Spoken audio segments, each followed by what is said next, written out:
Muchísimas gracias por acompañarnos esta tarde en esta aula virtual ya de la Fundación Tatiana Pérez de Guzmán el Bueno. Muchas gracias a todos los que se conectan desde sus casas y hoy les presento a alguien que es muy querido para nosotros en la Fundación Tatiana. Es además profesor de nuestro curso de jóvenes del Young Civic Leader y es un grandísimo profesor, Florentino Portero. Yo la verdad he estado leyendo su currículum y no me cuadra la cantidad de años que dice que ha sido profesor en distintas universidades, porque salía como 25 años en la Universidad Nacional Española a Distancia, de donde él es doctor en Historia. Y bueno, actualmente Florentino es el director del Instituto de Política Internacional de la Universidad Francisco de Vitoria. Muchos de ustedes le habrán seguido en distintos medios de comunicación donde ha colaborado, es también analista internacional, fue uno de los fundadores del grupo estratégico y sin duda es una persona de la que siempre se aprende muchísimo. Así que yo ya me callo, que lo interesante es escucharle a él y les dejo con él. Simplemente recordarles las preguntas, si les parece, las haremos al final. Las personas que nos siguen a través de YouTube pueden utilizar el chat para escribirlas y yo se las leeré al ponente. Y si nos están siguiendo a través de Zoom, si pueden, utilicen el botón de preguntas y respuestas para dejarlas escritas y yo les iré abriendo el micrófono para que haya esa sensación un poco más de interacción, imitando lo que pasaría en un aula. Y sin más, ahora sí, Florentino, es tu turno. Muchísimas gracias y bienvenido. Muchísimas gracias, Leticia. Gracias por la introducción y gracias a la Fundación por su amable invitación a participar en esta serie de conferencias. Para mí pues es un orgullo y francamente estoy muy contento de poder compartir esta tarde con todos ustedes. El tema es un tema muy de actualidad, estamos ante una gran crisis, esa crisis coincide con un cambio de época y se trata de tratar de localizar esas claves, esos elementos fundamentales que nos ayudan a entender de verdad dónde estamos, porque si no sabemos dónde estamos, nos ocurrirá como esos centrocampistas, como hemos vuelto al fútbol, me permito una metáfora de fútbol, en la que el centrocampista toca la pelota, regatea y finalmente se olvida de dónde está la meta y más tarde o más temprano va a perder la pelota. En este caso se trata de no perder la pelota, de saber dónde estamos para poder de verdad afrontar los retos que tenemos ante nosotros. Bien, como el formato en el que estamos no ayuda precisamente a dar conferencias clásicas, voy a tratar de hacer básicamente tres sketches, tres fotografías de tres momentos para de esta manera intentar llegar a entender dónde estamos. La primera fotografía es la fotografía de diciembre del año pasado. Íbamos a retirarnos a las vacaciones de Navidad, a pasarlo con familia y teníamos una imagen de dónde estábamos, de cuál era la situación del mundo. Habíamos sufrido una gran crisis económica, la más importante desde la Segunda Guerra Mundial, la denominada Gran Depresión, una crisis financiera que nos había hecho muchísimo daño. Pero esa crisis financiera ya había tenido un efecto muy interesante. Había acelerado el proceso de transición entre la época anterior, lo que hemos denominado la tercera revolución industrial, el periodo comprendido entre 1945, final de la Segunda Guerra Mundial, y 2008, inicio de la Gran Depresión. Un periodo caracterizado en el ámbito industrial y económico por el auge de la electrónica y de la informática. El mayor periodo de paz conocido, un periodo muy estable bajo el denominado orden liberal. Bien, con la Gran Depresión, esa transición hacia la cuarta revolución industrial, hacia el mundo global, que sabemos que es hacia donde vamos, sencillamente se había acelerado. Es decir, muchas empresas que eran muy competentes en la etapa anterior no habían sido capaces de soportar la convergencia de una gran crisis con el reto de la transformación. Al mismo tiempo, otras empresas nuevas surgían sin la mochila, como dicen los especialistas, sin las hipotecas del modelo anterior y comenzaban claramente a asumir un papel de liderazgo. Los retos estaban ahí y sabíamos cuáles eran. Los retos eran el desarrollo de la inteligencia artificial, el cómo éramos capaces de gestionar la cantidad de información depositada en nuestros servidores, el denominado Internet de las cosas, cómo colocamos todos los gadgets que tenemos dentro de la red para acumulando esa información, para transitando de uno a otro, mejorar nuestro conocimiento de la realidad y proponer nuevas alternativas. Un reto básico, las nuevas autopistas de la información que entrarían ya en la quinta generación. De esta manera, esa información, esa inteligencia artificial encontraría el espacio, el medio para poder transitar, y todo ello requeriría de una nueva potencia, la potencia que nos tiene que proporcionar más tarde o más temprano la informática cuántica. Dejamos, por lo tanto, lo digital tal como lo hemos conocido y entramos con los procesadores cuánticos en una etapa totalmente distinta. Bien, eso sabíamos que teníamos que hacerlo, pero teníamos alguna dificultad muy clara delante. Y esas dificultades venían, uno, de la necesidad de transitar de un mundo a otro, de un modelo industrial y empresarial y social a otro, pero también de las consecuencias que nos había provocado, de los efectos que nos había dejado la Gran Depresión. Básicamente, el apalancamiento, utilizo un término de argot financiero, dicho de otra manera, la deuda. Los estados se habían tenido que endeudar para hacer para hacer frente a las consecuencias de la Gran Depresión, básicamente aumento del desempleo al tiempo que caen los ingresos fiscales, pero también las empresas se han tenido que endeudar para hacer frente a los problemas de la crisis económica. Básicamente, tengo que invertir para adaptarme en un momento en que mis productos se venden menos porque la demanda está cayendo debido a la crisis. Por lo tanto, sabíamos en diciembre que teníamos que gestionar la deuda para ir reduciéndola al mismo tiempo que invertir para hacer frente a los retos que nos plantea un mundo global, un mundo profundamente tecnológico, un mundo que gira en torno a dos ejes, lo cibernético y la biotecnología. Dos ejes que se juntan, que convergen y que van a dar paso a una sociedad que todavía nos pilla muy lejos, una sociedad que todavía no podemos acabar de entender. ¿Qué miedos teníamos? ¿Qué preocupaciones? Sabíamos que este nuevo mundo, este nuevo orden industrial y económico iba a cuestionar uno de los pilares del orden que nos había permitido progresar y vivir en paz. Me refiero a la constitución de las clases medias. Las clases medias son de verdad el gran resultado, el gran éxito del periodo comprendido entre 1945 y 2008. Es la gran obra política de los sistemas y de los dirigentes de la posguerra mundial. La clase media es la garantía de la moderación, la clase media es el soporte de la democracia. Al mismo tiempo, nos preocupaba el término globalización, primero por su confusión y segundo por lo que implica de reto. La palabra globalización la utilizamos en dos sentidos que no son ni mucho menos parecidos. Uno de ellos es el más apropiado, el más correcto, el que deriva del mundo de la ingeniería. Globalización es el resultado de la aplicación de nuevos medios técnicos que nos permiten integrar plenamente el planeta. Las ideas pasan de una punta a otra, la información recorre el planeta, las mercancías y las personas viajan por todo el planeta en un tiempo récord comparado como era hace 20 años, como era hace 70 años. La tecnología ha integrado el planeta y consiguientemente ha creado o está creando una sociedad común que comparte valores, que comparte prejuicios, que comparte visiones, pero también un mercado común.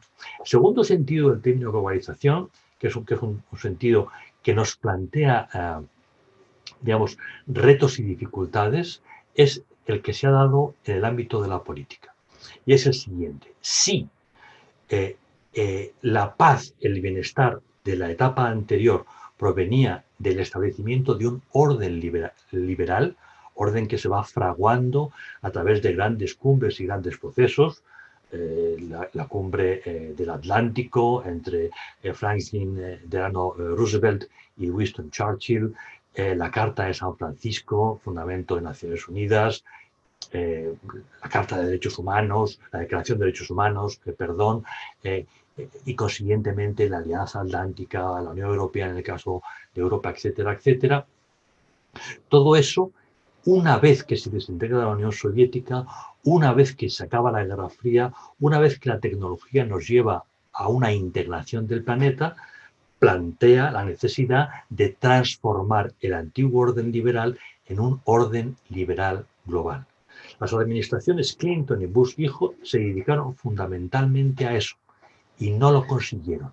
No lo consiguieron, primero, porque la Alianza Atlántica no se mantuvo cohesionada y segundo, porque la gestión de las crisis de Afganistán y de Irak dividieron a la sociedad norteamericana, a la propia sociedad norteamericana, creando, por lo tanto, un debate que impidió el mantenimiento de las estrategias seguidas por estas dos administraciones durante 16 años, durante dos mandatos de dos legislaturas cada uno de ellos.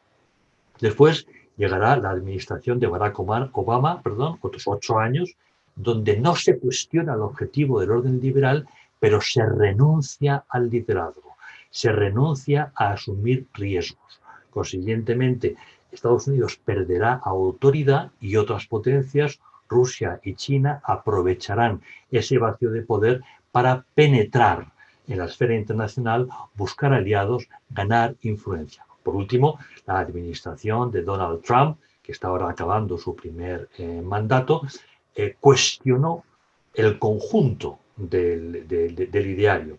Por una parte, Donald Trump tiene la, digamos, genialidad de entender mejor que nadie que ha cambiado la cultura política norteamericana, que ha habido cambios profundos en el mercado político norteamericano y a través del Partido Republicano lo que hace es crear un nuevo espacio y hacer el Partido Republicano lo que nunca había sido, el partido del aislamiento, el partido del proteccionismo, cuando hasta no hace mucho tiempo era exactamente todo lo contrario.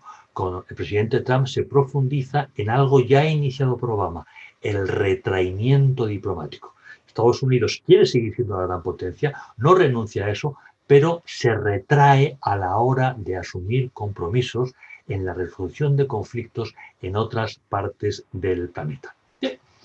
En diciembre del 19, antes de irnos a celebrar las fiestas de Navidad con la familia, ya sabíamos que todo esto estaba cuestionando alguna de las instituciones más importantes que han regido el orden internacional. En primer lugar, la Alianza Atlántica, lo que habitualmente llamamos la OTAN, la Organización para el Tratado del Atlántico Norte, por su creciente inoperabilidad. Por una parte, algunos de los aliados no estaban gastando lo que debían para mantener sus capacidades en orden. Por otro lado, nos encontrábamos con que la alianza había perdido visión estratégica, había perdido objetivos, no tenía muy claro a dónde iba. Y sabíamos que el propio presidente Trump se estaba planteando de verdad qué sentido tenía mantener Estados Unidos dentro de la alianza, o dicho de otra manera, qué sentido tenía la propia alianza una vez superada la Guerra Fría. ¿Era la alianza, como tantas en la historia, una estructura para un problema? O, como dice el Tratado del Atlántico Norte, el tratado fundacional de la alianza, es una alianza que no necesita de enemigos porque lo que le cohesiona es la defensa de unos valores, de unos principios que son el fundamento de la democracia liberal. Eso el tiempo lo va a resolver, pero la crisis está sobre la mesa. La segunda institución en crisis, como no, es la propia Unión Europea. No estaba previsto que un miembro, y más aún un miembro tan destacado como el Reino Unido, se fuera y se ha ido.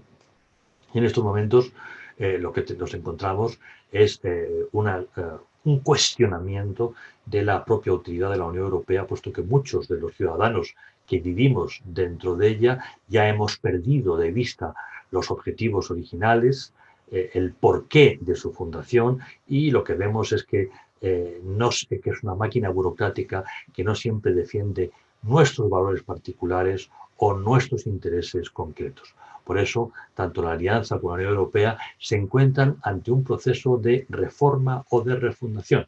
La propia Unión Europea lo que ha hecho es reconocer la necesidad de un cambio mediante la convocatoria de una convención para el futuro de Europa, que en cierta manera será un proceso de refundación.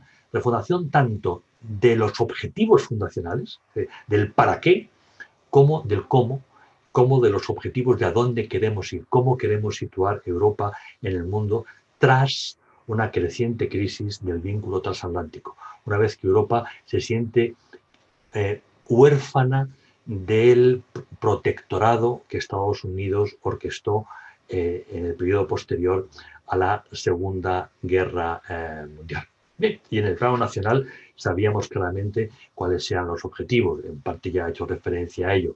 Era necesario repensar los sistemas educativos en España, en Europa, en todo el mundo, para prepararnos ante los retos de la cuarta revolución industrial, ante el hecho de tener que vivir en un mundo profundamente internacionalizado. Sabíamos que teníamos que educar a los niños desde muy temprano en el espíritu de la innovación, porque es en la innovación donde va a estar la clave de la competitividad, no solamente en la formación de los trabajadores, de los ejecutivos, sino también en su espíritu innovador, en su capacidad creativa y, por último, el preparar a la gente, preparar a las corporaciones, preparar al conjunto de la sociedad para vivir en un mundo internacional. No cabe ya pensar que encerrándonos en nuestra ciudad, sea Teruel o sea a Washington, podemos de verdad hacer frente a estos nuevos retos. Bien, esa era la fotografía más o menos de nuestro entorno, nuestra visión, nuestra percepción a la altura de diciembre del año 2019. La segunda fotografía que quiero presentar es la fotografía de hoy, la fotografía del mundo en la pandemia. Depende de dónde estemos, la pandemia está en una fase o está en otra. En unas ciudades está en una fase y en otras ciudades en otra, en unos países en una fase, en otros en otro. Y tampoco sabemos cómo vamos a estar dentro de un mes, si vamos a revertir el proceso y volvemos a escondernos en nuestras casas o si por el contrario vamos a ir pudiendo recuperar la forma tradicional de vida. Lo que ya sabemos a fecha de hoy, y esto no tiene que ver con lo que va a ocurrir dentro de un año, sino a fecha de hoy lo que nos encontramos es, en el plano económico, estamos ante una crisis económica que no es como la anterior de origen financiero, sino que es una crisis de oferta, puesto que las industrias no pueden producir y por tanto no pueden ofrecer, y es una crisis de demanda porque la gente está en su casa encerrada y porque la gente no está teniendo los ingresos que tenía antes. Por lo tanto, es una crisis que lleva a quiebras, que genera desempleo, consiguientemente para los estados y en general administraciones una disminución importante de los ingresos fiscales, pero en paralelo a que la administración recibe menos, se encuentra con que tiene que gastar más, porque ha aumentado el desempleo, ha aumentado algunos problemas sociales que requieren canalizar más recursos para hacerle frente. No podemos dejar a nuestros conciudadanos tirados, pero ¿de dónde sacamos el dinero para ello? Segundo, nos estamos encontrando que ante esta situación no todos los estados reaccionan de la misma manera y consiguientemente las consecuencias de políticas distintas serán distintas. E iremos viendo cómo unos estados han ganado posición en comparación de otros que, por el contrario, al haber seguido estrategias erróneas, habrán perdido posiciones dentro del ranking de la competitividad. Esta situación o estas estrategias distintas se suma a que los estados vienen de posiciones distintas en función de su historia en general, pero muy en concreto de qué han hecho durante la Gran Depresión. Nos encontramos con estados que llegan muy endeudados a la pandemia y por lo tanto que tienen poco margen de maniobra, frente a estados que sí hicieron sus deberes, se endeudaron menos durante la Gran Depresión y aprovecharon los años entre el final de la Gran Depresión y la aparición de la pandemia para reducir su deuda, para poner en orden sus cuentas, para acabar con los déficits más o menos estructurales de algunos países. Esta situación igualmente va a suponer que esos países van a salir de manera distinta de la pandemia y en el marco internacional van a defender políticas distintas. No se ve el mundo igual. Cuando uno tiene una deuda equivalente al 120% de su Producto Interior Bruto, a cuando la tiene de un 60% sobre su Producto Interior Bruto. Los márgenes de maniobra son distintas, las capacidades políticas son evidentemente distintas. Todo ello, en nuestro caso, el de un país de la Unión Europea, nos lleva a que a la hora de diseñar estrategias de recuperación, que es lo que está ocurriendo en estos momentos, haya tensiones muy fuertes entre unos países y otros. un país como Holanda no ve las cosas de la misma manera que un país como Italia, porque sus situaciones son francamente distintas. Y no es ya un problema de estrategia política derivada de élites políticas que tienen una visión, sino sencillamente de los ciudadanos. Los ciudadanos holandeses no quieren ni oír hablar de ceder sus ahorros gratis tamore a Italia, y los italianos no quieren ni oír hablar de endeudarse más cuando ya tienen una deuda equivalente más o menos al 120 sobre el Producto Interior Bruto y creciendo. Eso evidentemente dificulta enormemente las políticas, a seguir los acuerdos que hay que concertar. Por último, y para cerrar este capítulo de la economía, muchos gobiernos se encuentran ante la tesitura de fijar políticas en el medio y largo plazo con problemas objetivos como los siguientes. Se encuentran con una reducción de los ingresos fiscales por la caída de la actividad. Se encuentran con que el servicio de la deuda, es decir, el pagar lo que toca cada año por la deuda contraída, crece y se hace francamente agobiante. Aumentan los gastos derivados del desempleo y de otros problemas, y al mismo tiempo continúa agravándose la caída del crecimiento demográfico, lo que hace que menos jóvenes entren en el mercado para trabajar y en términos proporcionales aumente la cantidad de personas mayores que tienen que ser mantenidas, atendidas por el Estado. El escenario evidentemente es difícil, es duro y va a caracterizar durante décadas las políticas en Europa y las políticas en aquellas partes del mundo donde los sistemas de bienestar hayan crecido como han crecido en el caso europeo. ¿Qué ocurre en la política hoy? En la política lo que estamos viendo es que se agrava un problema que ya viene de la Gran Depresión, que es una desconexión entre los partidos políticos tradicionales y sus votantes y la sociedad. Son partidos que vienen de una época distinta, que tienen una forma de actuar característica de una época ya superada, que tienen un discurso que ya no se corresponde con el tiempo presente, frente a unos ciudadanos que tienen unas necesidades. Ya para ellos no es solamente un problema cultural de si esto es anacrónico o no es anacrónico, sencillamente tengo unos problemas y usted me está contando una historia que no tiene que ver con mis problemas concretos. Esta crisis alimenta la posibilidad de que crezca lo que vagamente denominamos populismo, que en realidad no sabemos qué es, porque utilizamos esa etiqueta para partidos y para políticos tan distintos que finalmente nos falta, digamos, una definición con la suficiente densidad y matiz como para que nos sintamos cómodos utilizando la palabra. Pero lo que sí podemos afirmar es que crecen, uno, los que cuestionan el orden establecido de una manera o de otra; dos, los que reivindican tirar parte de lo construido y lo hacen apoyándose en sentimientos, apoyándose en prejuicios y dejando a un lado la razón, dejando a un lado, digamos, un pensamiento ordenado y práctico. Los prejuicios y los sentimientos surgen cuando la gente se siente insegura y cuando no confía en los políticos en los que antes sí confió porque les resolvían sus problemas. En el plano internacional, lo que hemos visto, y ha sido muy sorprendente, es que Estados Unidos expresamente ha renunciado a liderar el combate con la pandemia.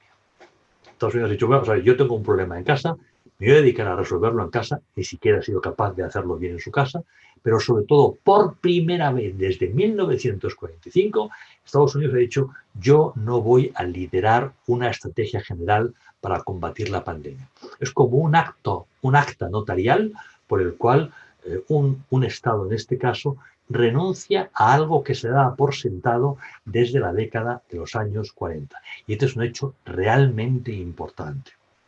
Segundo, la Unión Europea como institución no tiene competencias suficientes para hacerse cargo del tema de la salud. Por lo tanto, no ha intervenido. Es verdad que desde el plano jurídico esto es así, pero desde el plano emocional lo que hemos visto es que el ciudadano ha constatado que la Unión Europea no le resuelve su primer problema y que es el Estado la entidad histórica, lo de siempre, quien más o menos se ha ocupado de él. Por lo tanto, en ese camino hacia la construcción de una Europa unida hemos dado unos cuantos pasos atrás.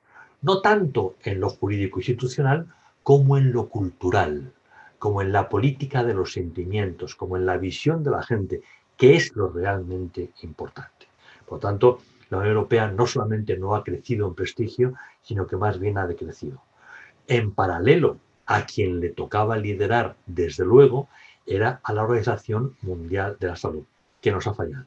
Nos ha fallado en parte porque China la ha engañado, en parte porque se ha dejado engañar por China. El resultado es que no ha cumplido debidamente su función y, por lo tanto, de nuevo, el ciudadano tiende a redescubrir el estado de siempre, porque el estado de siempre es donde está, es lo que conoce y es quien ha tenido que tomar decisiones.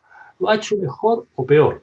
En general, todo regular o muy mal, pero el Estado ha dado un paso adelante, mientras que la Organización Mundial de la Salud nos ha enviado durante un tiempo mensajes perfectamente absurdos que en nada nos han ayudado a tomar decisiones. Por lo tanto, lo que vemos es un redescubrimiento de la nación, una cierta vuelta al nacionalismo, al tiempo que los rivales de Estados Unidos, China y Rusia, o han ganado en desprestigio, es el caso de China, por engañar y luego por tratar de mentir, o mejor dicho, por mentir sin conseguir engañar, enviándonos mensajes de lo que estaban haciendo que para nada se correspondían con la realidad. Y Rusia, por otro lado, que eternamente juega a ser rival, a pesar de tener problemas claros de fin de mes, no ha podido ni mucho menos demostrar su capacidad para hacer frente a la pandemia o para aprovechar esta situación a la hora de plantear un liderazgo alternativo. Rusia y China han perdido posiciones al tiempo que Estados Unidos renunciaba a asumir el liderazgo. Esta es un poquito la fotografía de la pandemia. Vayamos a la tercera foto y de esta manera vamos ya acabando y damos paso al debate. ¿Qué nos espera?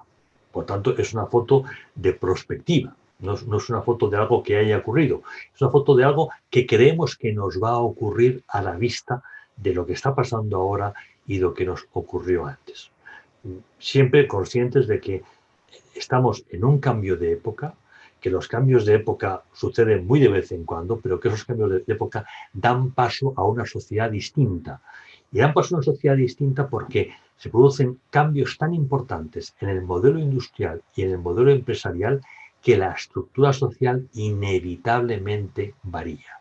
Y si cambia una estructura social, cambia un sistema político. El sistema político es un traje hecho a medida para alguien. Si ese alguien cambia, la chaqueta no le cierra, el pantalón, las costuras del pantalón se abren o por el contrario el pantalón se le cae porque ha adelgazado en exceso.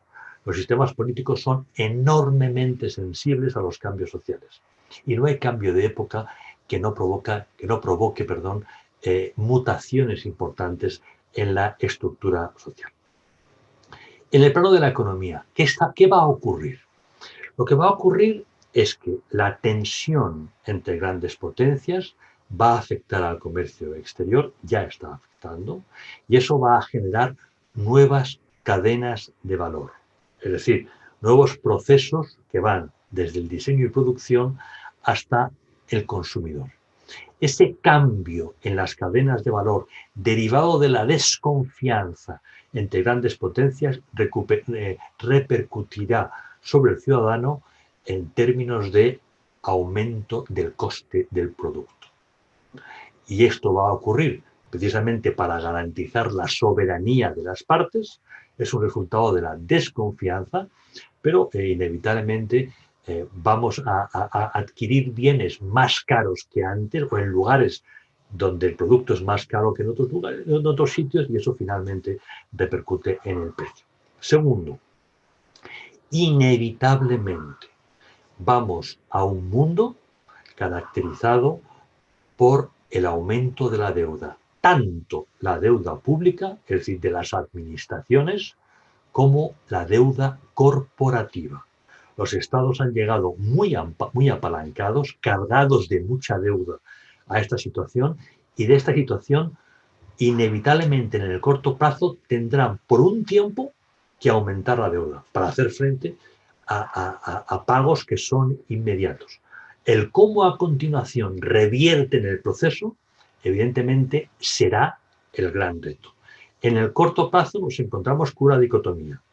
Los estados van a hacer frente a la situación aumentando los ingresos fiscales, es decir, aumentando los impuestos, o por el contrario, van a hacer un severo ajuste del gasto para no tener que subir los impuestos. Subir los impuestos lo que quiere decir es que ahogamos a las empresas y ahogamos al contribuyente, por lo tanto, cuesta más generar producto y el consumidor tiene menos capacidad, menos disponibilidad, menos dinero para adquirir producto, por lo tanto, vamos a bajar la productividad, vamos a bajar la producción total, o si por el contrario lo que hacemos es un ajuste del gasto público, lo que nos vamos a encontrar es que se reducirán las pensiones, se reducirá el dinero que se dedica a educación o que se dedica a residencias, hospitales, etcétera, etcétera. Habrá que ver en cada caso, cada gobierno, de qué partidas o en qué partidas va a llevar a cabo los más importantes recortes. Pero desde luego, si en el medio y largo plazo no hay un ajuste del gasto y no hay una reducción de impuestos, sencillamente un Estado entra en un callejón sin salida del que no va a salir en décadas. Es un callejón sin salida por el cual el Estado se come la capacidad de riqueza de las empresas y de la gente y por lo tanto ni va a atraer inversión ni va a permitir a los ciudadanos gastar, por lo tanto dar vida a sus propias empresas. Estamos viendo, porque es continuación de lo anterior y vamos a continuar, como muchas de las grandes empresas de la etapa anterior, que mal que bien habían superado la Gran Depresión, esas grandes empresas o esas medianas empresas van a morir. Van a morir porque el peso de la deuda unido al reto de transformación les va a llevar sencillamente a fusiones o directamente a la quiebra. No es posible en un momento de baja demanda hacer frente a la deuda y a la transformación. Eso tendrá como positivo que despeja el camino para nuevas empresas. Nuevas empresas que llegan sin mochilas, es decir, sin los costes derivados de antiguas operaciones en un modelo económico anterior, en la tercera revolución industrial. Estamos hablando de personal, estamos hablando de inmuebles, estamos hablando de 1000 elementos característicos de un modelo empresarial que ya sencillamente no es viable. En resumidas cuentas, estas crisis que van a hacer mucho daño, finalmente lo que suponen es una aceleración del proceso hacia la cuarta revolución industrial.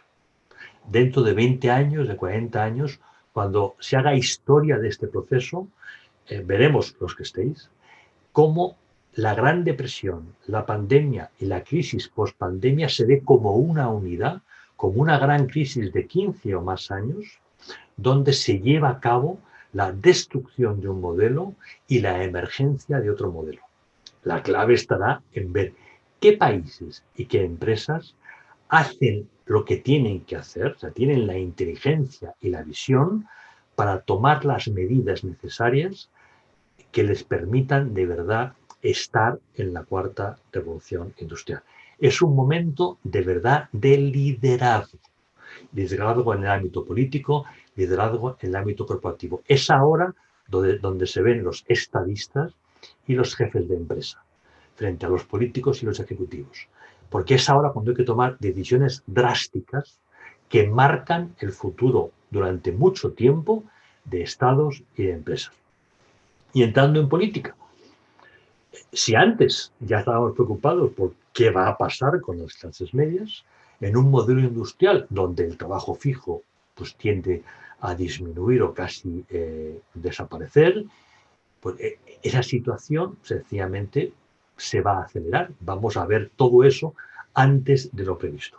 Y también vamos a ver porque ya está discutiéndose. Lo que hace unos años parecía impensable, ya es una realidad legal, la aparición de la renta fija, el ingreso mínimo vital en la terminología jurídica española. Es decir, cómo la democracia sobrevive a una situación singular por la cual una parte muy importante de la población depende del Estado.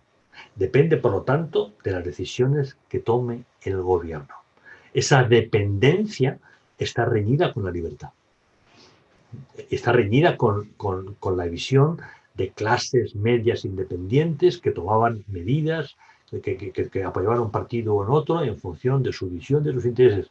Estamos en un entorno sociopolítico distinto. Crisis de clases medias, aumento de gente que vive del Estado, que tiene una dependencia del Estado.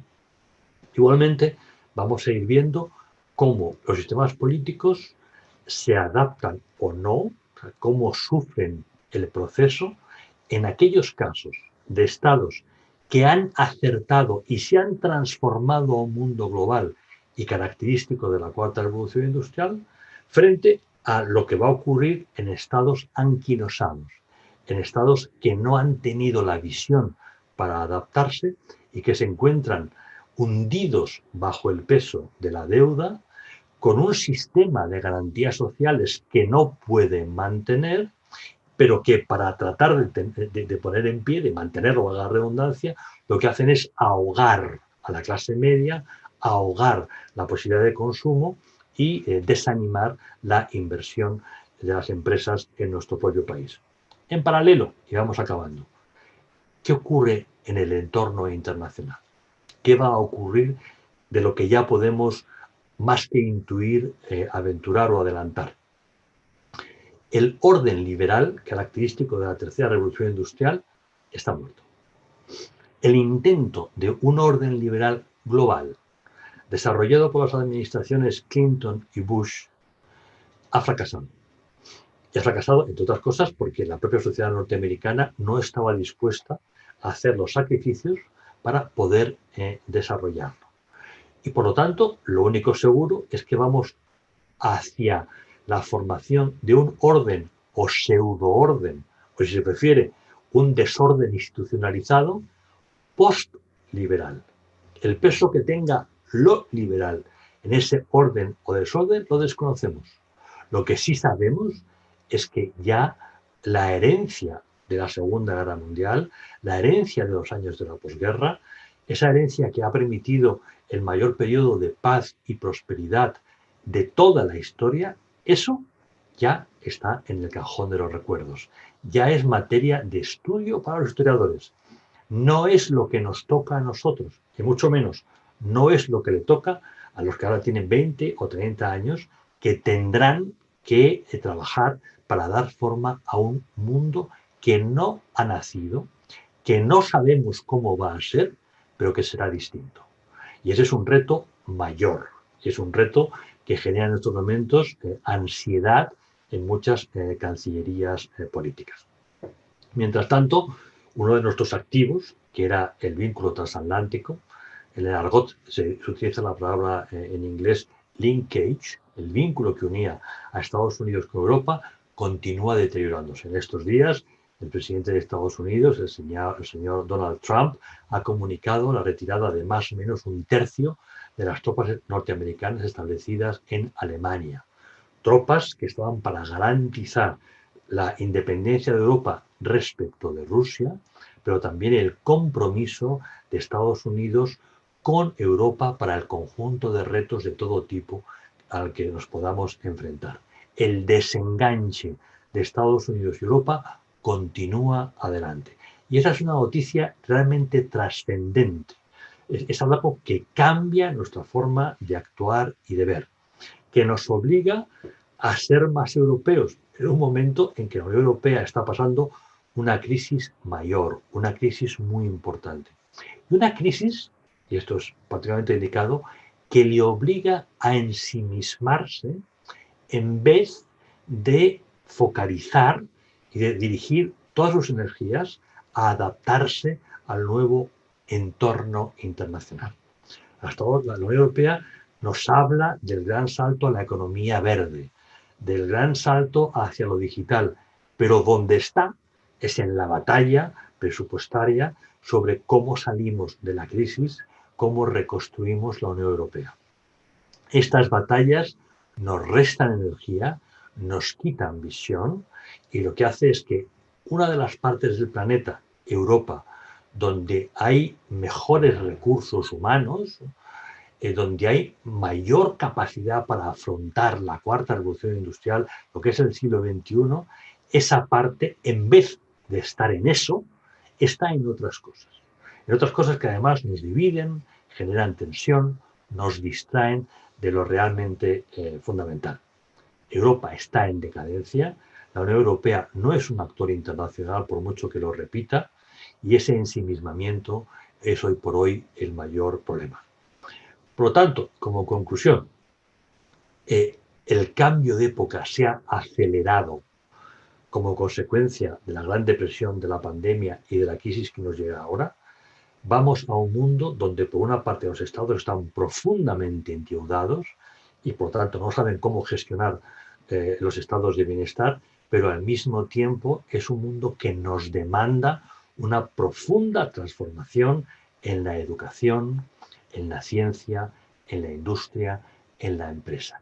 Y ese es el reto de las nuevas generaciones. Ese es vuestro reto. Muchas gracias. Pues muchísimas gracias, Florentino. Vamos a empezar con el turno de preguntas, pero yo ante el panorama que has contado no sé si me atrevo a preguntarte por España, porque no sé si estamos haciendo los deberes y si tenemos capacidad de reacción, así que si nos das algunos apuntes un poquito de en qué situación estamos. Realmente el mejor apunte es el informe económico que hace el Banco de España, que es la entidad francamente más solvente que tenemos y que además es una entidad que no nos dice va a ocurrir esto, sino que nos dibuja escenarios. Por ejemplo, los retos de España no serán iguales si hay un repunte del dichoso bicho en otoño que si no lo hay. Si hay un repunte y el repunte es fuerte, de entrada psicológicamente la sociedad española va a llevar muy mal volver a meterse en casa y nuestras empresas van a tener mucha dificultad para salir adelante si de nuevo hay que dar marcha atrás cuando estamos todos concentrados en ir hacia adelante. España es un país muy vulnerable porque veníamos ya con una deuda muy alta, tanto pública como corporativa. Tenemos un problema serio derivado de estas últimas décadas porque no solamente no hemos adaptado bien nuestro sistema educativo, sino que hemos dado marcha atrás. Y eso, evidentemente, nos va a crear muchas dificultades. Y es un país donde no se ha cultivado últimamente el espíritu de la innovación y la creatividad. Y ahora tenemos un reto que está en el Parlamento y que está en los medios de comunicación, que es, de verdad, cómo va a enfocar el gobierno los presupuestos del Estado. Si va a ir a una subida muy fuerte de los impuestos, tal como demanda el partido Unidas Podemos, o si por el contrario, siguiendo lo que recientemente ha planteado la alta empresa a través de sus máximos directivos en la reunión que todavía creo que está vigente, el gran reto es ajustar las cuentas, no subir los impuestos para permitir que el consumo funcione y animar la inversión. Ese es el gran reto en el corto plazo y en el medio plazo, desde luego, educación, innovación, productividad, internacionalización. Pues muchísimas gracias. Voy a empezar con el turno de preguntas. Empiezo por YouTube. Rubén Gil nos pregunta, dice, ¿qué futuro le espera a los países de Iberoamérica a nivel económico, político y social? Dice, ¿y cómo serán sus relaciones con España? El principal problema que tenemos cuando hablamos de Iberoamérica es que aunque la palabra es una, los estados son muchos y muy diferentes. Por poner el ejemplo de dos estados vecinos, entre Chile y Bolivia, hay tales diferencias que es muy complicado hablar en conjunto. Por una parte, América Latina o Iberoamérica en estos últimos años ha puesto a prueba su vinculación o su compromiso con la democracia y es un compromiso complicado. Asentar la democracia es absolutamente fundamental para dar este salto. Y democracia no es solamente el reconocimiento de la libertad individual, sino también de la libertad de empresa. la importancia de los mercados abiertos. Sin mercados abiertos no es posible que las empresas iberoamericanas den el salto. Necesitan capitalizarse, pero sobre todo necesitan mercado. Tienen que salir, tienen que competir. Mercados cerrados es la garantía de que las empresas nunca van a tener el tamaño crítico para poder competir. Entonces, de nuevo, el gran reto de Iberoamérica es el reto de hace unas décadas, es el reto de ahora, el reto de verdad, garantizar la democracia y garantizar los mercados abiertos. Y como todos los demás, porque en eso Iberoamérica no tiene ninguna diferencia, educación, innovación, investigación, internacionalización. Esa es la, digamos, la terapia para que todos nosotros que estamos tocados, que de una forma u otra estamos enfermos, podamos de verdad tener un papel en el mundo que está surgiendo. Muchísimas gracias, Florentino. Estoy ahora intentando abrir el micrófono de Manuel Taboada. Manuel, buenas tardes. No sé si vamos a poder conectar con su micro, si no paso yo a leer su pregunta. Manuel pregunta, dice, ¿qué papel cree usted que puede jugar la socialdemocracia en la gestión y desarrollo de la cuarta revolución industrial? La socialdemocracia europea, allí donde queda, porque la socialdemocracia en Europa ha sufrido en algunos países unos retrasos muy importantes, caso de Francia, de Grecia, de Italia, por poner algunos ejemplos, es el partido que históricamente tiene el compromiso con la solidaridad.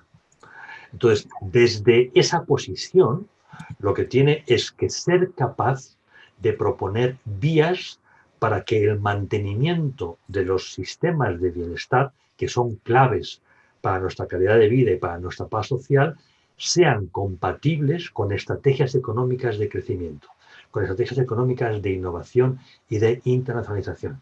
Es ahí la clave. Eso lo estamos viendo ahora allí donde todavía es muy fuerte la socialdemocracia. Es el caso, por ejemplo, de Alemania o es el caso de los países bálticos. Ese es el gran reto.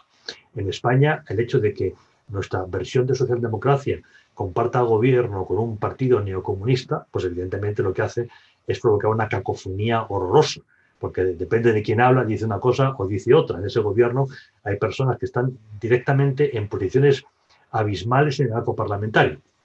Prefiero no dar nombres, pero son muy evidentes. Por lo tanto, pues en un momento determinado tendrán que presentar unos presupuestos del Estado y ahí veremos si son socialdemócratas, son neocomunistas o son una nueva fórmula que no conocemos todavía.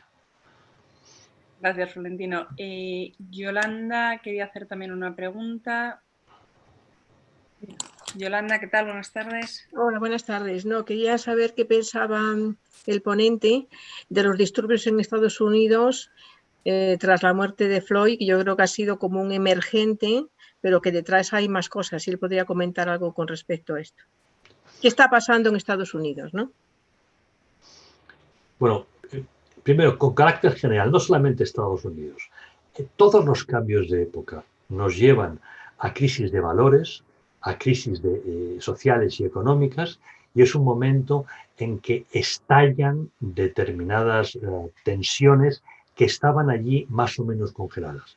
Si vemos qué pasó después de la primera revolución industrial, después de la segunda, la tercera no, porque es una guerra y es distinto, pero son momentos donde al producirse una desconfianza respecto del poder, determinadas fuerzas sociales se disparan y aparece la violencia, aparecen los disturbios, aparece la tensión. Y lo estamos viendo en lugares muy distintos del mundo.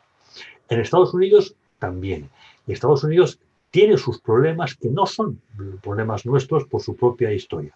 Uno de ellos, desde luego, es el tema de la integración de la población de origen africano, que es distinta de otras corrientes. Literalmente no son inmigrantes o emigrantes, porque fueron esclavos. Y un esclavo no es un emigrante en el sentido literal. Y han tenido mayores dificultades para integrarse. Bien, hay un fondo de tensión racial que ha estallado. Y junto a él, otras fuerzas que nada tienen que ver con esta cuestión han aprovechado, fuerzas todas ellas que tienen en común la radicalidad, el cuestionamiento del orden, han aprovechado para sacar adelante sus banderas. Evidentemente, el que un policía mate en un acto inaceptable e imperdonable a un ciudadano negro en Minnesota, nada tiene que ver con el pobre Colón. que ni siquiera pasaban por allí, su estatus ha llegado un tiempo.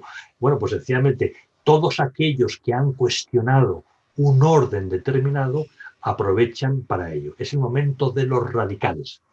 Y esa radicalización genera a su vez una reacción en la población que no está en esa posición. Resultado, los dos partidos políticos están mutando. Todos aquellos que quieren cambios en profundidad están aprovechando y eso va a generar un movimiento de resistencia al cambio que ya veremos si lo canaliza el presidente Donald Trump u otra figura más adelante. Pero en Estados Unidos, como en Francia, como en Italia, como en otros lugares, el orden social vigente, el orden en el que hemos crecido y hemos vivido, va a ser cuestionado. En España tenemos a Unidos Podemos y tenemos por el otro lado a Vox, que plantea igualmente cambios en el modelo constitucional. Son características normales de un cambio de época. No hay cambio de época sin tensiones. Muchísimas gracias. Está ahora abierto el micrófono de Alejandro. Alejandro, buenas tardes. Buenas tardes. Bueno, mil gracias por la charla, Florentino. Y bueno, yo tenía dos preguntas, una quizá más técnica sobre lo que hemos discutido y la otra más personal, aunque va muy relacionada, yo creo, ¿no? Es que antes comentábamos, empiezo con la más técnica, por así decirlo, que antes comentábamos, ¿no?, que si cambia el modelo productivo, pues cambia la sociedad y cambia con ello el traje político que esta lleva, ¿no? Entonces, la pregunta es cómo se interrelaciona todo esto. O sea, ¿qué va primero? Si va un cambio social o va un cambio productivo, y si siempre ha sido así, ¿no? Si siempre ha sido el primer cambio el mismo, y cuál será ese cambio primario en el futuro, ¿no? Y bueno, la segunda, pues yo siempre que le escucho me quedo con la misma sensación, ¿no? Y es que todo se interrelaciona de una manera que es comprensible, ¿no? Y que parece hasta que las cosas son consecuencias lógicas las unas de otras, pero claro, estamos hablando de la relación entre estados, la relación entre potencias, entre empresas, ¿no? Sin embargo, entonces, ¿cómo hacer esto comprensible, ¿no? ¿Cómo llegar a comprender toda esta interrelación y que las cosas más complejas al final parezcan fáciles, ¿no? Nada, muchas gracias. Muchas gracias. Bueno, los historiadores hacemos las cosas fáciles porque mentimos. Es decir, quitamos complejidad y tratamos de explicar algo de manera muy lineal, como mecanicista, para que los alumnos lo entiendan. Es una forma de mentir, no oculto. La realidad siempre es mucho más compleja. Por ejemplo, yo puedo decir que normalmente los cambios de época vienen adelantados por cambios en el plano filosófico. En el caso de Europa estaríamos hablando del auge del relativismo, y en el plano de la ciencia dura. Estaríamos hablando tanto de cambios muy importantes en el ámbito de la física, que venimos viviendo desde hace unos años, como en la física aplicada, que es la ingeniería, con todo lo que tiene que ver con ciber y con la ingeniería en el ámbito de la biología, ¿no? Todo eso nos crea un cambio cultural y al mismo tiempo nos lleva a un cambio en el modelo productivo. Y al producirse el cambio en la industria, inevitablemente cambia el modelo de la empresa. Ya no hace falta la empresa piramidal que necesita unos inmuebles muy grandes y una estructura de jefes y subjefes y no sé qué. Todo eso ha desaparecido cuando de verdad 4 ingenieros y un chico de ADE montan una empresa alquilando unos pocos metros cuadrados y un servidor, y son capaces de vender en todo el mundo. Evidentemente eso desaparece. Y cuando eso ocurre, la estructura social cambia, porque ya no estamos con el trabajo de más menos por vida, o un señor que a lo largo de toda su carrera, cuando se va a jubilar, ha tenido 3 trabajos distintos. Bueno, eso ya no es así, porque las empresas van a evolucionar, van a cambiar tan rápidamente que no va a ser posible. Y eso afecta a la sociedad. Pero a la sociedad también le ha afectado el cambio cultural, por ejemplo, del auge del relativismo. A la sociedad también le está afectando lo que se le está contando desde el ámbito tanto de la astrofísica como de la física experimental. Es decir, bueno, que es que ese mundo en el que crecimos, donde casi todo era el sistema solar, ya no es así. O sea, ¿qué sentido tiene mi vida cuando en realidad soy uno entre miles de millones en un planeta que forma parte de una galaxia que tiene miles de millones de estrellas y miles de millones de planetas, que en realidad está en un universo compuesto por miles de millones de galaxias semejantes a la nuestra? Ante esta magnitud, ¿qué narices soy yo? ¿Qué pinto yo aquí? Bien, pues esto es una cosa relativamente normal cuando uno está leyendo el periódico y te están contando no sé qué de la última galaxia. Lo vas interiorizando casi sin darte cuenta, inevitablemente te hace cambiar tu visión sobre ti mismo y sobre tu papel en el mundo. Y ya no nos vale lo que aprendimos en el colegio o antes, o en la familia, etcétera, etcétera. Todo eso nos transforma. Por lo tanto, hay cambios culturales que vienen de la filosofía, que vienen de la ciencia, que se unen al efecto de una sociedad que queda afectada por una nueva definición del modelo empresarial. Entonces, el jugar a las piezas del dominó de que la revolución científica lleva a la revolución de la ingeniería, y la revolución de la ingeniería a la de la empresa, y la empresa al cambio social, y el cambio social al modelo político, no es del todo cierto, ¿no? Solamente es parcialmente cierto. ¿Que cómo se entiende lo que de verdad hay? Pues vea, en mi época decíamos chapando, si te puedes estudiar, y lees y estudias y estudias y estudias, y vas dándote cuenta de la complejidad de las cosas.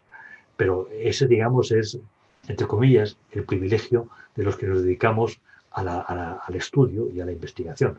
La gente normal no tiene tiempo para estudiar todas las variables de la complejidad. El mundo siempre ha sido complejo, pero la garantía es que en el futuro va a ser mucho más complejo, porque al aumentar el peso de la tecnología, nos va a resultar más difícil entenderlo, porque no todo el mundo puede entender lo que va a ser un cyborg o un androide. Y vamos a vivir entre cyborgs y androides dentro de no mucho tiempo. Y eso, de verdad, que no es fácil de asimilar y que nos va a llevar a tensiones culturales que no van a facilitar el orden social. Muchísimas gracias. Florentino, seguimos con el turno de preguntas y estoy ahora intentando abrir el micrófono de Rosario. Rosario, buenas tardes. Esto, Florentino, de que la tecnología tiene un papel tan presionante, a veces no conseguimos que funcionen ciertas cosas. ¿Qué tal, Rosario? Buenas tardes. Hola, buenas tardes. Buenas tardes. ¿Se me oye? Perfectamente. Bueno, pues mire, quería preguntarle una cuestión a raíz de los problemas que hemos dicho anteriormente, lo que ha sucedido en Estados Unidos con el racismo, y que esto se puede extender no solamente socialmente, económicamente y en muchos ámbitos.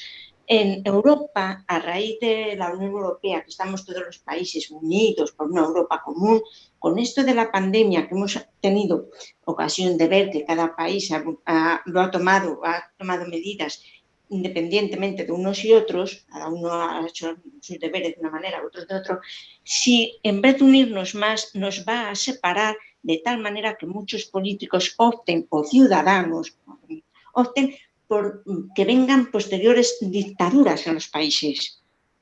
En vez de unir una democracia general, que es un progreso económico y cultural, nos volvemos atrás a estados dictatoriales.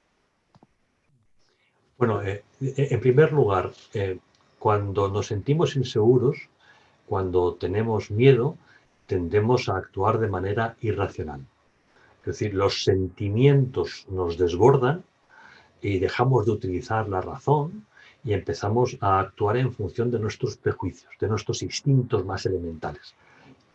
Nos acercamos a los orangutanes y chimpancés, que son en el fondo primos lejanos en el árbol de la evolución.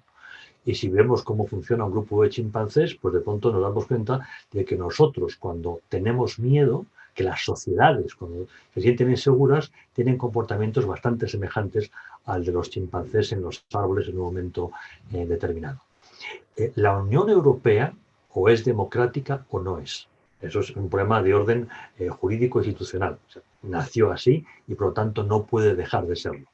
Lo que sí puede ocurrir es que algunos estados abandonen la Unión Europea o que la Unión Europea sencillamente se venga abajo por determinadas tensiones. Eso en el corto plazo no va a ocurrir. En el medio y largo plazo yo no soy adivino. Los historiadores tenemos el privilegio de equivocarnos sobre el pasado. Equivocarse sobre el futuro, eso ya corresponde a los politólogos y a ellos les dejo decir todo tipo de tonterías sobre el futuro. Las tonterías sobre el pasado, insisto, son nuestro tema. De verdad, los retos a los que vamos a enfrentar son de tal envergadura que es muy difícil saber lo que va a ocurrir. Pero de lo que no hay duda es que en muchos estados va a haber tensiones en la línea en la que usted, doña Rosario, apunta. En el caso de España, tenemos un partido neocomunista en el gobierno que no cree en la democracia, o que utiliza la democracia en un sentido distinto, ¿no? Con un significado distinto del que habitualmente lo hemos considerado. Y ese partido está ahí porque tiene votantes. Ya veremos si ese número de votantes crece o decrece. Pero están planteando una alternativa ya ensayada en otros lugares, por ejemplo Venezuela, y que ha dado los resultados que ha dado. La democracia se va a poner a prueba. Primero, por aquellos que no creen en la democracia y ven su momento para quitarla, pero también por aquellos que creen en la democracia, pero que se dan cuenta que la manera tradicional de vivir en democracia ya no es viable ante los nuevos retos y que hay que adaptarla, hay que transformarla. Y pueden no saber hacerlo, pueden cometer errores. Viviremos momentos francamente interesantes. Y desde luego el modelo de democracia parlamentaria que ahora tenemos o que hemos tenido estas últimas décadas no va a sobrevivir, va o tendrá que adaptarse. De la misma manera que si ahora comparamos el modelo parlamentario con el de los años 30, veremos que es muy distinto.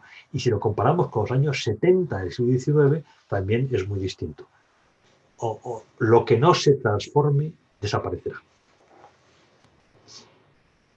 Pues muchísimas gracias, Florentino. Seguimos con las preguntas. Me preguntan, vamos a través también de YouTube, ¿cuáles son los países que se cree que van a ejercer, digamos, ese liderazgo en esa nueva revolución? Y también, ¿qué papel se cree que va a jugar la religión, si es que le queda algún papel que jugar en el futuro?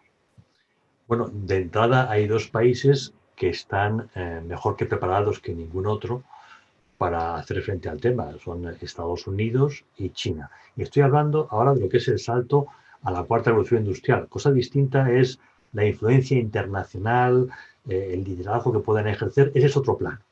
Pero lo que es sencillamente dar el salto, esos dos países llevan concentrados en ese tema décadas. Tienen estrategias de transformación.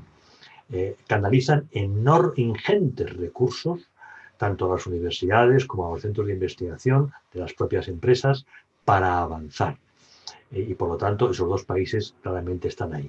Hay otros, pues es el caso, por ejemplo, de Corea del Sur, todos lo sabemos, básicamente porque ¿quién no ha utilizado o utiliza un teléfono móvil o un ordenador o un automóvil de Corea del Sur? Es un país que evidentemente tiene las ideas muy claras, tuvo muchas dificultades en los años 50 y 60, enormes dificultades políticas y sociales, pero acertó, marcó una línea y es un país que está ahí. Japón, cómo no, con sus dificultades, es un país que tiene las ideas muy claras. Hay otros como Australia, como Nueva Zelanda, que son países que pueden igualmente, en este caso, desde un claro compromiso con la democracia occidental, igualmente dar grandes saltos adelante. En Europa, bueno, todos sabemos de lo que es la potencia de la ingeniería alemana. Alemania tiene problemas para transformarse complicadísimos, porque está tan vinculada a un modelo industrial que ya está caduco, que vamos a ver cómo lo hace. Pero Alemania sabe lo que tiene que hacer. Francia lo sabe, pero tiene problemas muy complicados de orden político y social para poder canalizar recursos en la dirección apropiada. Si miramos la hemeroteca, llevan 4 presidentes de partidos distintos diciendo lo que hay que hacer, que más o menos es lo mismo y ninguno lo ha conseguido. Por tanto, una sociedad muy mal acostumbrada, como es la francesa, a vivir muy bien trabajando muy poco, le está costando aceptar el transformarse a lo que tiene que transformarse. Bien, hay otros países que están ahí, que ya iremos viendo cómo van funcionando, pero desde luego hay países que tienen ya ideas muy claras y que llevan tiempo trabajando en la dirección correcta. Lo que no quiere decir que no se encuentren con problemas sociales y políticos tan fuertes que su vía hacia la transformación sencillamente se quiebre. Eso el tiempo lo dirá y ya lo iremos viendo. Sí, desde YouTube Luis Miguel Lozano pregunta, dice, bueno, enhorabuena, hice una ponencia muy clarificadora, dice, quería preguntar si el denominado New Green Deal no sería una apuesta interesante en este momento, impulsaría la economía y reduciría la factura energética. Evidentemente, o sea, en estos momentos todo el mundo tiene muy claro que el modelo energético característico de la tercera revolución industrial está caduco. Y no solamente porque sea un modelo que está destrozando el planeta, que también, sino sencillamente porque eso ya no tiene ningún sentido. ya tenemos nuevas formas de generar energía. Más aún, ahora estamos, digamos, muy ocupados con las energías que tenemos delante, pero esas nuevas energías van a quedar caducas en 2 telediarios. De verdad, la energía que viene es la que procede del hidrógeno y de la fusión nuclear. La gran transformación por la cual tendremos toda la energía que queramos a un coste muy, muy bajo, está próxima a llegar y nada tiene que ver ni con la energía solar, ni con los molinillos, ni nada por el estilo. Es el hidrógeno y es la fusión nuclear. Y eso sí que será un cambio espectacular. Por lo tanto, hay que ir ahí. La propia Unión Europea, en su modelo presupuestario de 7 años, tiene muy claro a dónde hay que ir. ¿Cuál es el problema? Que con la pandemia nos encontramos con que el Parlamento Europeo tiene que buscar enormes cantidades de dinero para concentrarlos en la reconstrucción. Cuando antes de la pandemia, de nuevo volvemos a diciembre, todo el debate presupuestario que ya estaba en marcha iba en 2 direcciones, lo verde y lo ciber. Y ahora, queriendo ir hacia lo verde, queriendo ir hacia lo ciber, lo urgente es la propia reconstrucción, es mantener los estados en pie. Y eso, como decía antes, nos ensimisma, nos distrae del auténtico reto. Marina tiene una pregunta, tiene abierto ahora el micrófono. Marina, buenas tardes.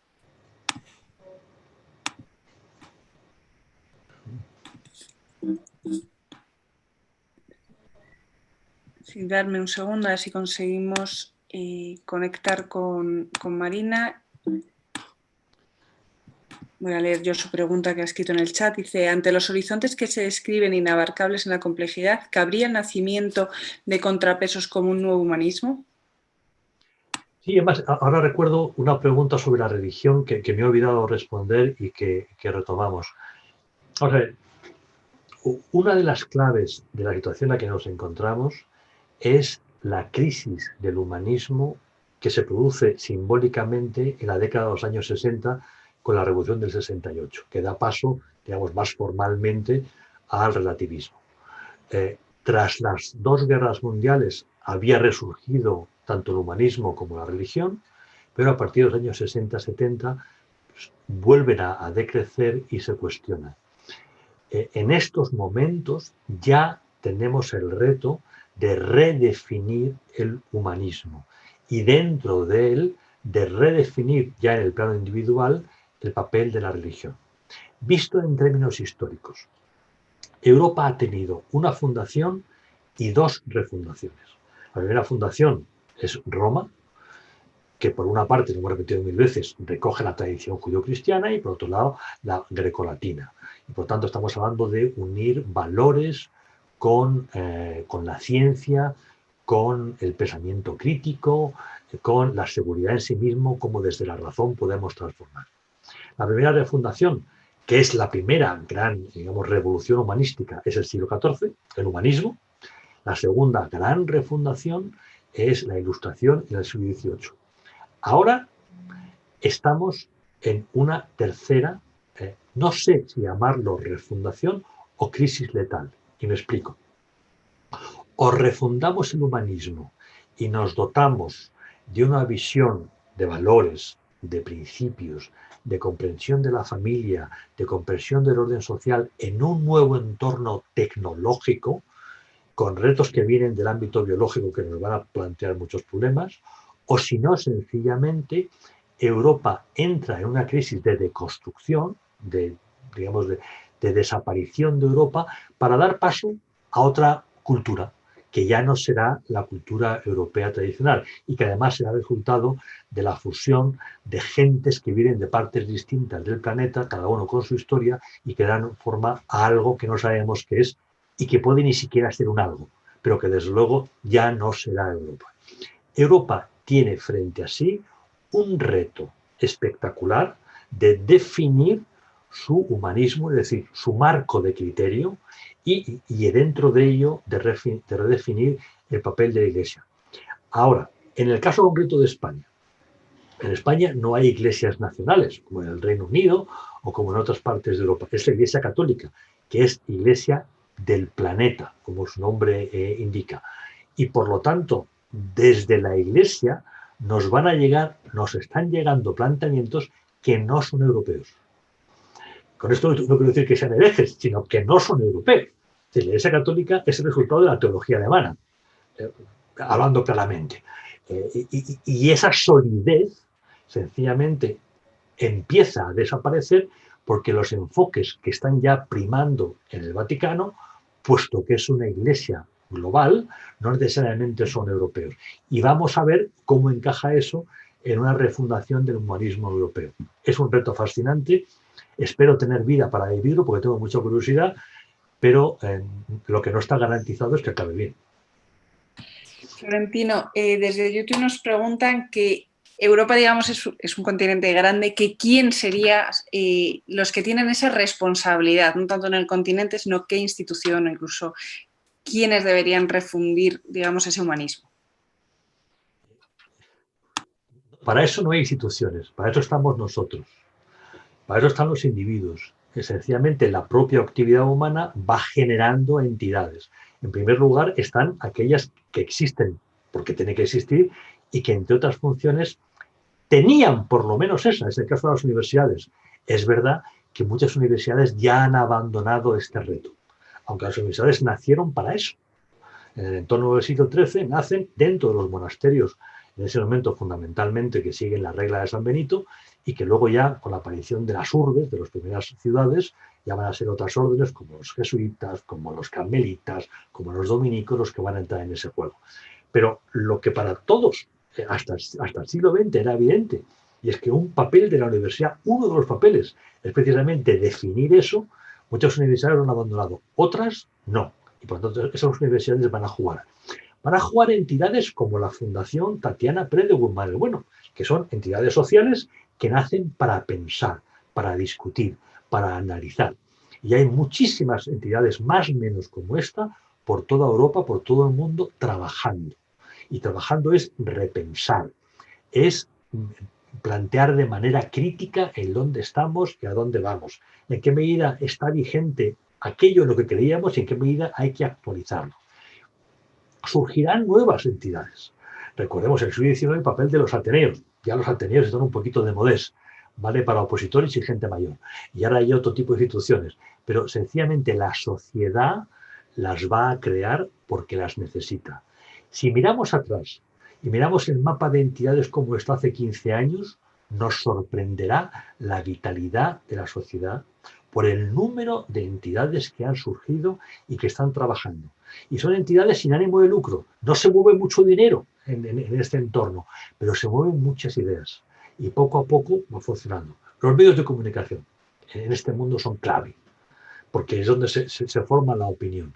Irán surgiendo medios de comunicación que se concentren en este tema. No solamente los que ya hay, que se concentran en desmontar el humanismo y trabajan insistentemente y están financiados para eso. No, van a ir surgiendo otros de otra manera, no se parecerán a los periódicos en papel que teníamos hace mucho tiempo, pero aparecerán y cumplirán su función. Muchísimas gracias. Fernando Pajarón tiene ahora abierto el micrófono. Buenas tardes, Fernando. Buenas tardes. Sobre la opinión que ha hecho del sistema energético, la evolución que va a tener y que probablemente las energías estas renovables que hay en este momento pues no es el futuro, sino que es la fusión. ¿Cómo interpreta la situación de España donde pretende quitar la energía nuclear, que sería la que evolucionaría para aplicar la fusión? El desastre de la energía nuclear en Europa, no solamente en España, el caso alemán ha sido tremendo, es un caso de gestión ideológica de un sector económico industrial, que es la energía y que es un sector crítico. Entonces, se han hecho cosas que no responden a la razón, responden sencillamente a la ideología. Y desde mi punto de vista es un error, y ese error lo paga la gente en el sentido de que la electricidad es mucho más cara de lo que tenía que ser. Aparte de que es un sector tradicionalmente gestionado de manera un tanto arbitraria. De nuevo, lo verde se ha cargado de ideología cuando podría perfectamente plantearse en términos racionales y, bueno, pues toda la gestión está afectada por este elemento de irracionalidad que nos complica las cosas. Yo creo que lo sensato hubiera sido mantener las capacidades nucleares de fisión para paulatinamente dar el salto tanto a la fusión como a la gran revolución que nos tiene que llegar desde el hidrógeno, que puede ser perfectamente la energía más característica para el mundo del automóvil, que ahora tanto nos preocupa. Pero bueno, la política en democracia tiene esto. La democracia es una gestión de sentimientos, en democracia los prejuicios cuentan y en democracia el populismo funciona porque la gente está dispuesta a comprarlo.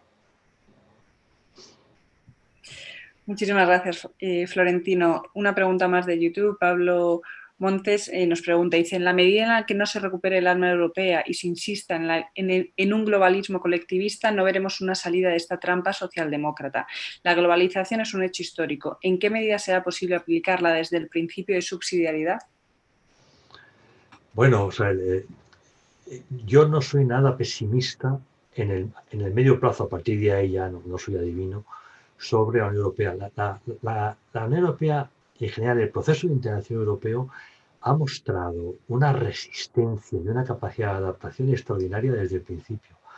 O sea, si vamos a la hemeroteca y vemos los análisis que se hacían sobre el futuro del euro y de la Unión Europea en el año 2009-2010, eran muy pesimistas razonadamente. Y la Unión Europea fue adaptándose durante la crisis y al final salió muy fortalecida. En estos momentos vemos a la Unión Europea muy tocada por el Brexit y por otras razones. Yo creo que la Unión Europea va a salir fortalecida de esta situación. Ahora, tema distinto. La Unión Europea es un mecanismo supranacional que hoy por hoy no plantea ni mucho menos el cumplir el papel de los Estados-nación. Y aquí recupero el tema del principio de subsidiariedad que ha planteado. Todo va a depender de los Estados. La Unión Europea recoge lo que pasa en los Estados, no realmente al revés. En el corto plazo hay una tendencia muy marcada a fortalecer el papel del Estado para resolver los problemas económicos y sociales que tenemos delante. De la misma manera que es casi inevitable un aumento del endeudamiento durante un tiempo. Si esto deviene en una interpretación socialdemócrata más radical que acaba de verdad con la libertad individual y que nos lleva a una sociedad donde todos más o menos somos drogodependientes del Estado, pues será el final de la cultura occidental en Europa. Será el final de Europa, no me cabe la menor duda. Y eso llevará a un profundo desánimo, llevará a un acrecentamiento de la crisis demográfica, porque ¿para qué reproducirme en un entorno así? Y Europa sencillamente se habrá agotado. Esa es una posibilidad, pero hay otras. Y es que Europa vaya aprendiendo de la experiencia y sencillamente vaya tomando decisiones correctas y por lo tanto Europa encuentre su camino en el futuro. No va a ser un camino triunfal, porque hemos perdido unos años críticos para adaptarnos a la cuarta revolución industrial de la globalización. Y porque queramos o no, poner de acuerdo a tantos países no es fácil. Y eso nos resta competitividad. Pero el futuro no está ni mucho menos perdido. Muchísimas gracias, Florentino. Mari Carmen nos pregunta que qué va a pasar en España con los pequeños empresarios o autónomos. O sea, es cierto, como dice ella, que gran parte de nuestro tejido empresarial está formado por esas pequeñas empresas que ahora más que nunca están sufriendo, ¿no? ¿Cuál es un poco la salida a esa crisis? En el corto plazo es evidente que lo está pasando muy mal y lo tiene muy difícil. Esto es indiscutible. Y todo va además a depender de que haya repunte o no haya repunte, de que puedan empezar a trabajar, no puedan empezar a trabajar. El caso del turismo es evidente, es el 12% del PIB, el 13%, si mal no recuerdo, del mercado laboral y a su vez genera efectos sobre otros sectores que pueden ir pues hasta un 15 o más o 17% del Producto Interior Bruto. Y claro, todo ese mundo es un mundo de pequeñas empresas y evidentemente si el turismo decrece un 50 o un 70%, pues lo vamos a pasar muy mal. En el medio plazo, todo va a depender de las decisiones políticas, del modelo político-económico que salga de los próximos presupuestos del Estado, de este y de los siguientes. Estos primeros años van a ser muy importantes para que el país se ponga a funcionar o el país sencillamente entre en un callejón sin salida.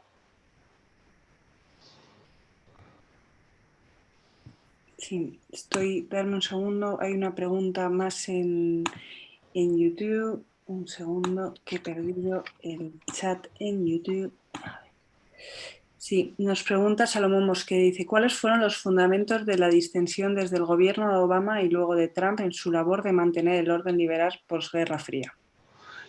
Vamos a ver, la clave estaba en converger orden liberal con globalización.